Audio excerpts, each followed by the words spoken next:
Oi, tudo bem? Já tá mostrando a tarefa, Gabriel? Pode chegar um pouco mais perto da câmera. Ótimo. Ok.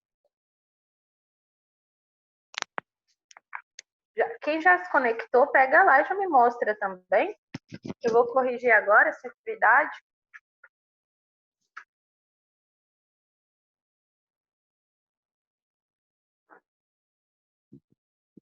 Ok, Vitor Gabriel. Fez, Marisadora? Não entendi. Yasmin tá ok, Ana Clara ok. Marisadora, você tá fazendo trança no cabelo molhado? Pode não, menina. Tem que secar o cabelo primeiro.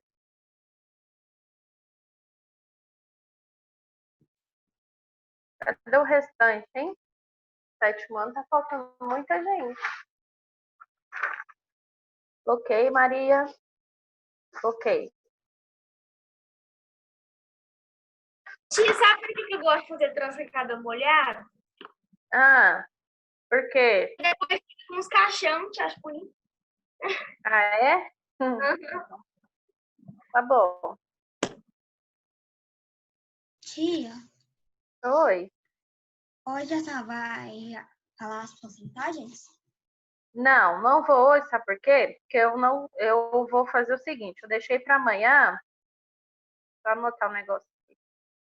Eu deixei para amanhã porque aí quem não conseguiu 60%, eu vou pedir para refazer. Aí amanhã já deixo tudo organizadinho, a questão de refazer uma substitutiva da sondagem para estar fazendo já tudo amanhã, tá bom? Amanhã eu passo sem falta. Tá bom. Então vamos lá? Vou começar a correção enquanto os outros se conectam. Heloísa, ativa a câmera e mostra a atividade para mim se você fez. Por favor. João sempre me manda as fotos das atividades, né, João? Mas acho que essa aqui eu não mandei, não. Não, essa não mandou. Ok. Heloísa, atividade.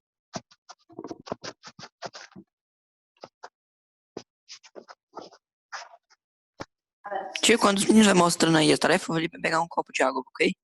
Ok, vai lá rapidinho. Eu vou começar a correção, porque a Heloísa não está com a câmera ativada. Aí se eu for ficar só esperando, demora demais. Eu vou começar, tá? Meninos, então vamos lá. Vou compartilhar com vocês. Agora abre para vocês. Se alguém tiver alguma coisa para mostrar, me chama, que eu abro a tela aqui. Fica melhor. Deixa eu só colocar vocês em mais telas para ficar melhor de ver vocês. Também. Fez a tarefa, Heloísa?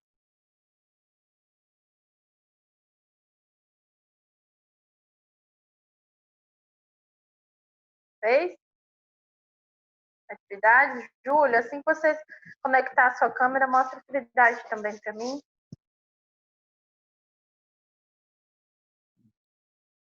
E agora está faltando quem? Rodrigo e Kathleen, né? O Júlio está conectando, Rodrigo e Kathleen não conectaram ainda. Então vamos lá, começar. Analisa as imagens a seguir, só centralizar minha página. Que a gente tem, né? No contexto do movimento renascentista europeu, as estruturas cosmológicas acima representadas foram colocadas em discussão, suscitando profundos debates entre a igreja e os cientistas.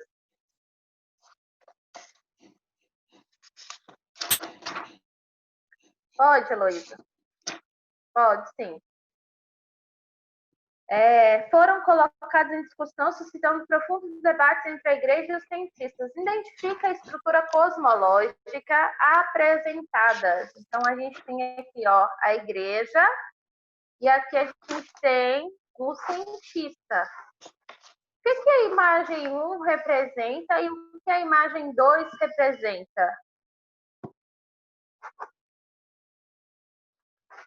Tem duas explicações. Pode falar a minha?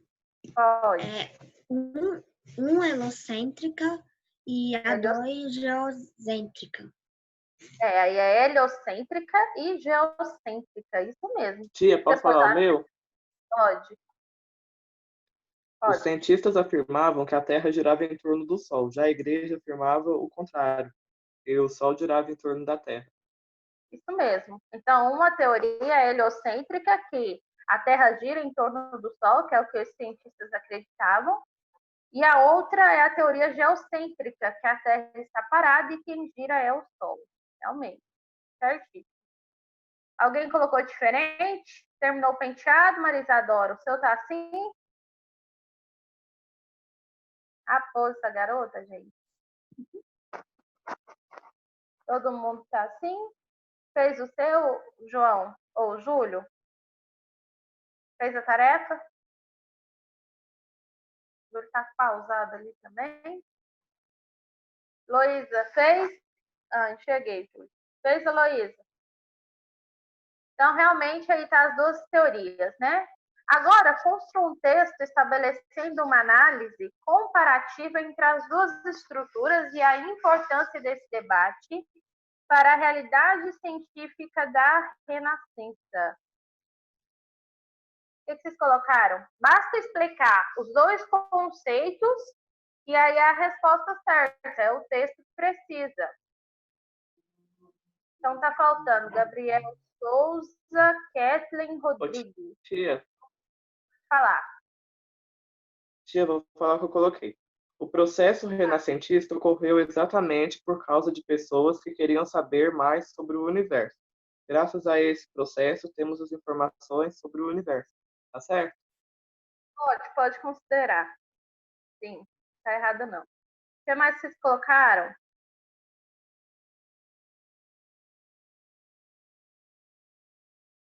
Hein? Tia, Oi. não sei se tá certa, tá? Eu coloquei do que eu entendi, que eles tinham uma opinião diferente sobre o negócio, né? Não, lê o que você colocou. Tá, Aí não é tá errado não. Nossa senhora, tia, tá muito errado. A imagem 1, tá, eu fiz baseado na primeira pergunta. Eu quero entendi. Leia. Baseado na primeira imagem da primeira pergunta. Como assim? E aí? Tia, deixa quieto, nossa senhora. Não, senhora, você tem que falar o que você colocou de explicação para mim, ver se está certo ou errado. Senão eu não vou saber. Fala, escreve, coloca. Você iniciou errado, não. Você iniciou certo. Agora resta saber o que você colocou. Tá, tia, a primeira é a heliocêntrica, né? Eles acreditavam que a Terra girava em torno. E os geocêntricas acreditavam que o Sol girava em torno da Terra. É isso aí. Bastasse explicar as duas teorias, que é o texto que fala dessa realidade. Tá certo? Alguém colocou diferente disso? Não, né? Tia, posso falar a minha? Pode. Pode A sim. estrutura heliocêntrica definida pelo astrônomo Galileu Galilei Peraí, tia. A Terra, um planeta que girava sobre o próprio eixo, rotação, e ao redor do Sol, translação. Certo? Certo, tá errado não. Gabriel Souza, fez essa atividade?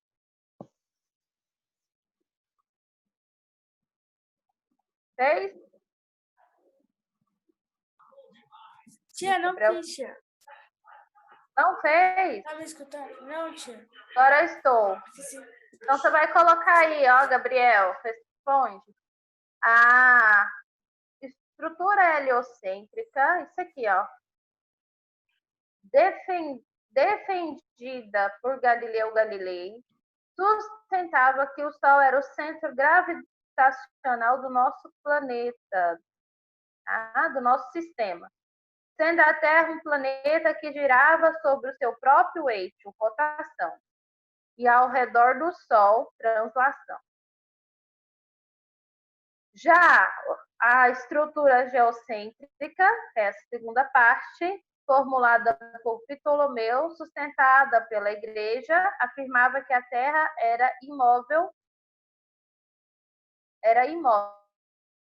e era o centro do universo. Tá? Eu aconselho depois assistir a gravação da aula para poder fazer essa correção, tá bom?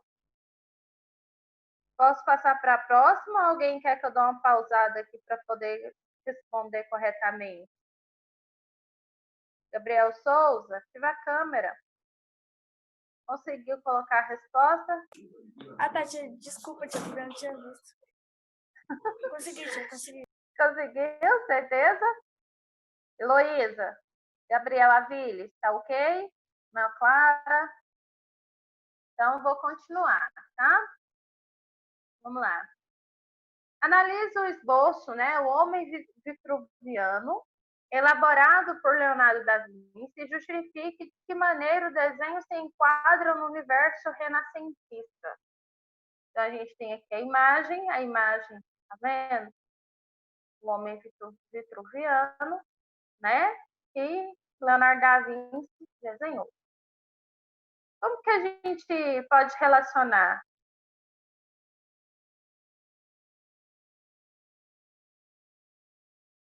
O que vocês colocaram?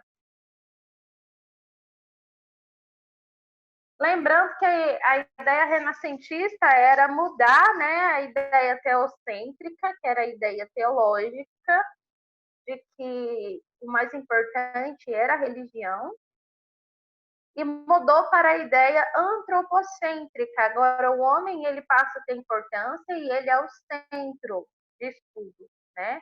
Então, anteriormente, tudo que podia estudar eram os conceitos voltados à educação voltada para a religião, para a igreja. Agora não, agora o homem é o centro a ser estudado. Então, entrou o estudo da matemática, o estudo da arte, o estudo das ciências. Até então, todas as representações artísticas não podiam ter forma geométrica, não poderia ter uma manifestação do corpo humano, porque tudo isso era considerado uma ação héride, né? Ou seja, era um pecado e contrário àquilo que a igreja ensinava. Então, o que vocês colocaram nessa questão de resposta? Questão 12. Querem que eu já faça a correção para vocês diretamente?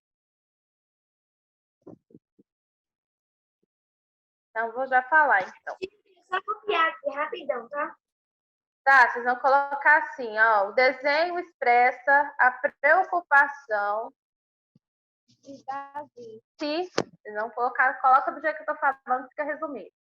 O desenho expressa a preocupação de Da Vinci. Da Vinci escreve assim, ó. Vocês vão escrever isso. Da Vinci em representar o corpo humano dentro de suas proporções anatômicas. Vocês vão copiar.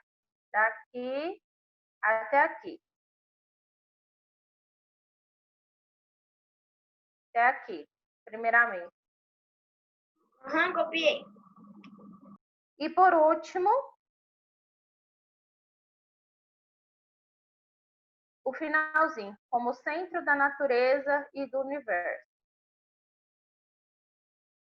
Aí tá certo. Como centro da natureza e do universo. Então, vai ficar. O desenho, né, expressa a preocupação de Da Vinci em representar o corpo humano dentro de suas proporções anatômicas. Ô, tia. Oi. Ô, tia, a minha internet deu problema e eu tive que sair. Posso falar minha resposta? Só um minutinho, então aí você já escuta a sua. Aí, ó, aí vocês vão colocar como centro da natureza e do universo. Aí tá certinho. João, fala a sua. Porque o homem passou a estudar mais sobre o ser humano? Não. O desenho dele vai estar representando isso aqui, ó. Ele tinha preocupação em representar o corpo dentro das suas proporções anatômicas como centro da natureza e do universo, tá? Então, ó, expressa a preocupação de Da Vinci, não precisa escrever o nome inteiro, né? De Da Vinci em representar o corpo humano dentro de suas proporções anatômicas. Só que tá de azulzinho, tá? Dentro de suas proporções anatômicas. Isadora, ativa sua câmera.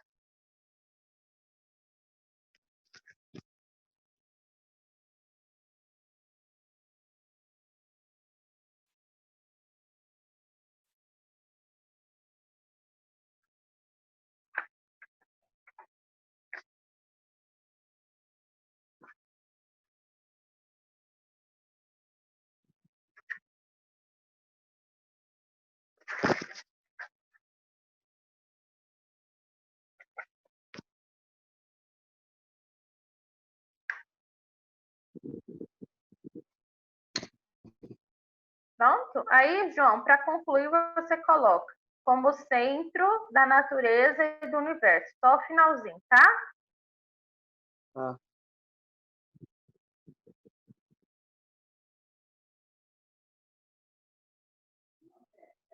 Gabriel Souza fez essa correção, conseguiu acompanhar. Ana Clara, Heloísa. Estou te vendo bem paradinha, Heloísa. Estou na dúvida. Você está acompanhando a correção? Ah, tá. Você só está ouvindo?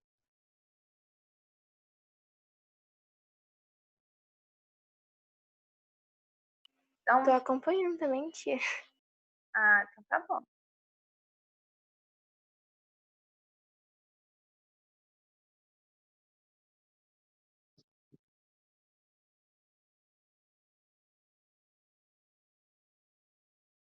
Vamos lá, para quem já concluiu, vai lá na página 22, nós vamos entrar no capítulo 2 agora, tá? Vamos trabalhar somente com a introdução dele, onde nosso tempo permitir, porque nosso tempo está quase que acabando, né?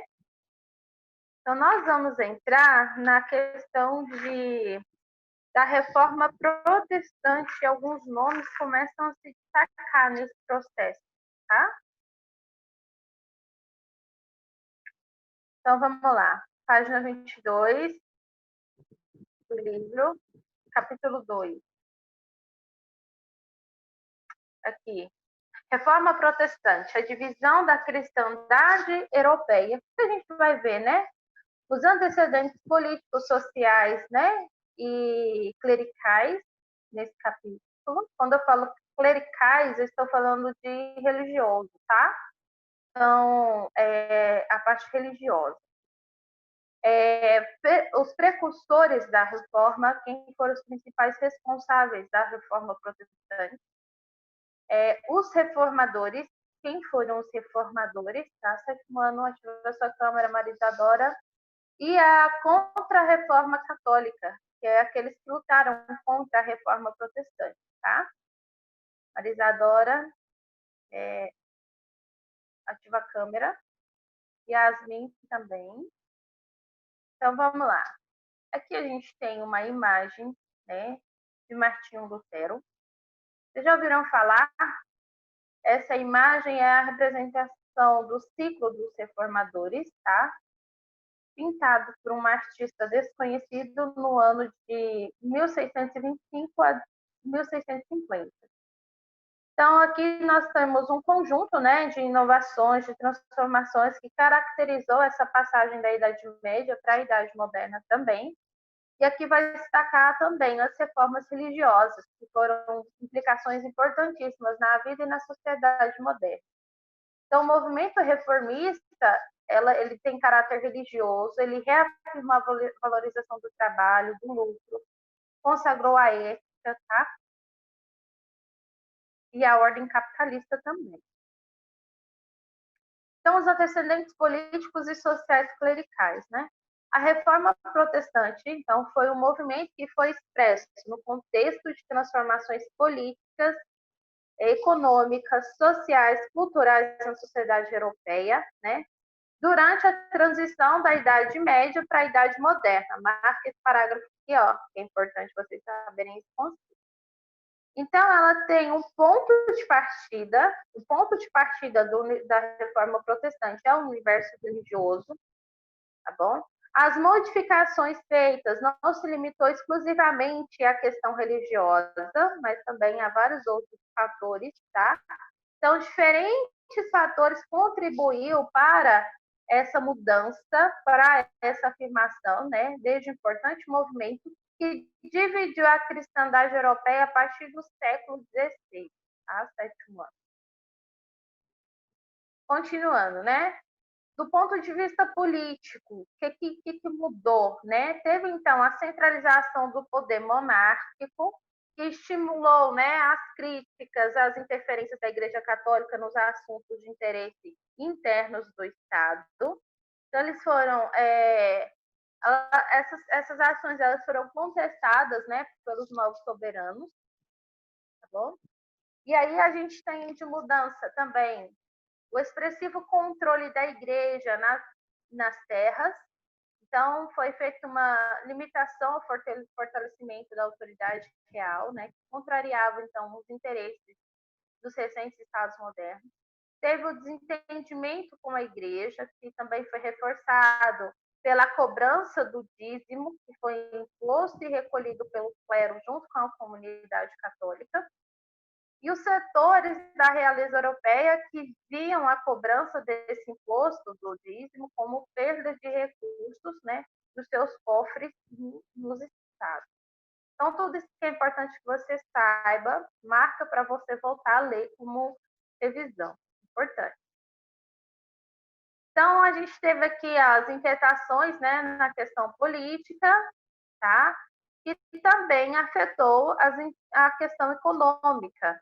Então, desde a Baixa Idade Média, a Igreja Católica ela procurou sempre controlar a conduta dos mercadores, banqueiros, né? Então, ela formulava muito a doutrina do justo preço, ou seja, dos impostos que deveriam ser pagos, o lucro excessivo, a prática da cobrança dos juros elevados, como a usura, por exemplo. A usura era um tipo de imposto cobrado pela igreja em que as pessoas usavam para comprar a sua vida eterna, tá bom? Quem não tivesse pago esse imposto não teria direito à vida eterna quando morresse. Era assim que a igreja ensinava, tá bom? Então, no entanto, olha só, o avanço das forças mercantis, ou seja, o avanço do mercado, né, do comércio, e os financistas, né, desses setores, que no caso era a burguesia, passou a ver a doutrina do justo preço como obstáculo para desenvolver as suas atividades mercantis, as suas atividades comerciais. Então, eles tiveram, né, tem o desejo de romper com a doutrina cristã, mas sentindo-se intimidados pelas obrigações com a igreja, os setores da burguesia passou a defender uma orientação religiosa diferente. Então, ao invés deles de condenar a dinâmica mercantil, a nova orientação ela deveria santificar a relação mercantil, valorizar o trabalho, o esforço, os valores sociais dos grupos mercantis em acessão. Então, todos os grupos mercantis em funcionamento deveriam ser valorizados, era isso que a burguesia buscava, tá? Alguma pergunta? Vocês têm alguma pergunta? Não? Certeza? Então vamos lá. Júlia, ativa a câmera. Júlia, acorda. Dorme não. Fica acordadinha aí, hein? Tá cochilando? Não ouvi, seu microfone está desativado. Nem consegui ativar ele ainda. Eu não tô querendo dormir não, tio. Eu tô só assim. Ah, você tá numa posição Logo. parecendo. Então vamos ver. Quem foram os precursores? Vocês entenderam, então, quais os motivos de acontecer a reforma? Ficou claro os motivos? Sim? Dá um joinha para mim aí, para me saber. O silêncio de muitos aí quer dizer que sim, né? Então, ó, o plano religioso, né, e os inúmeros movimentos, né, associados à questão social e econômica da Europa, trouxe, então, né, foram anteriores à reforma. Então, eles já haviam contestado a autoridade do poder patrimonial da igreja, ou seja, a autoridade do poder da igreja sobre a terra, bem como o seu distanciamento em relação aos ofícios espirituais, tá?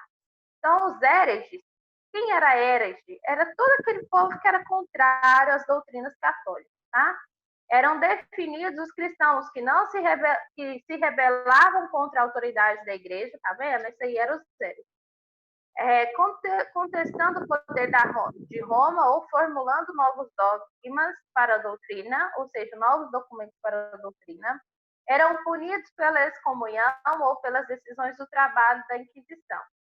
Os precursores mais próximos da Reforma Protestante foi John Wycliffe, tá? 1330 a 1384 na Inglaterra, John Hus, 1369 a 1415, na Boemia, tá? Atual República Tcheca. Esses foram os principais iniciantes da reforma.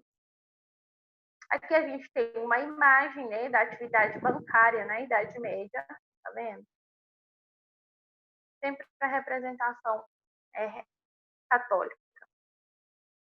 O teólogo John Wycliffe, a partir de 1365, ele criticou os abusos econômicos praticados pela Igreja Católica, como a cobrança do dízimo.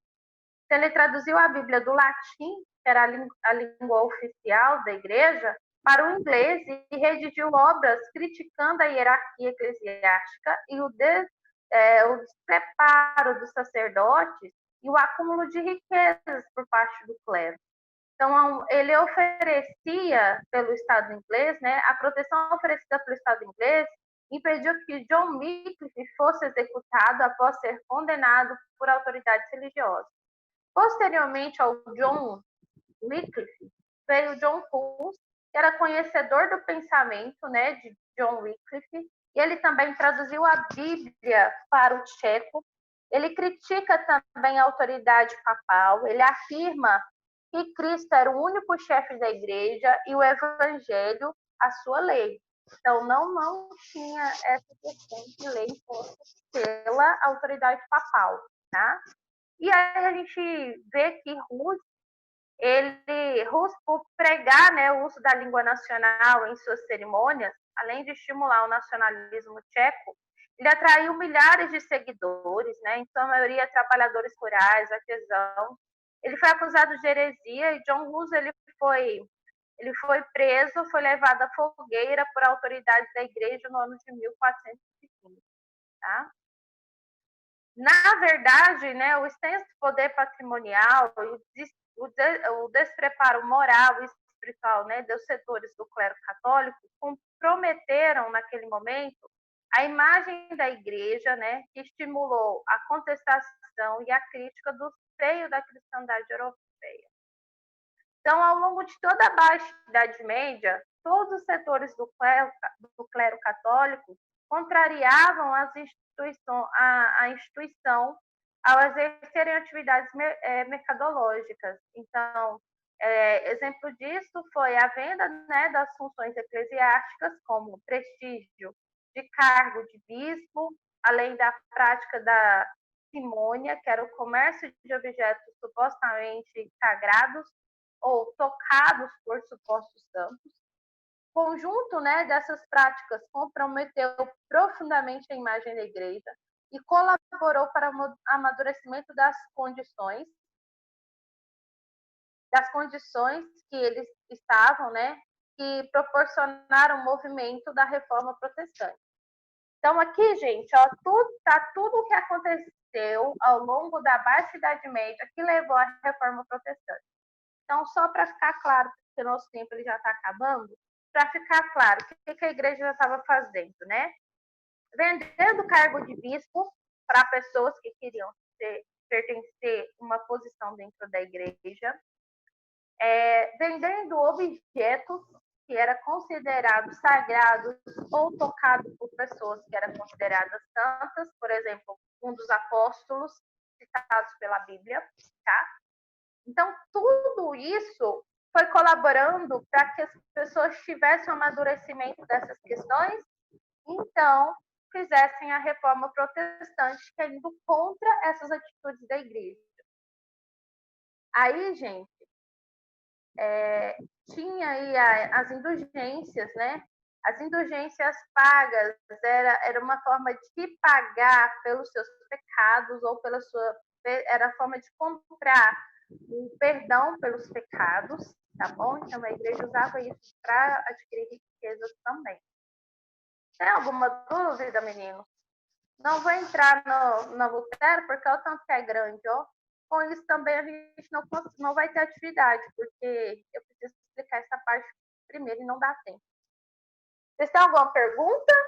O que levou à reforma protestante? Antes de eu entrar nos principais reformadores, a gente citou os 3 primeiros principais e agora nós vamos entrar semana que vem no nome de um dos maiores, né?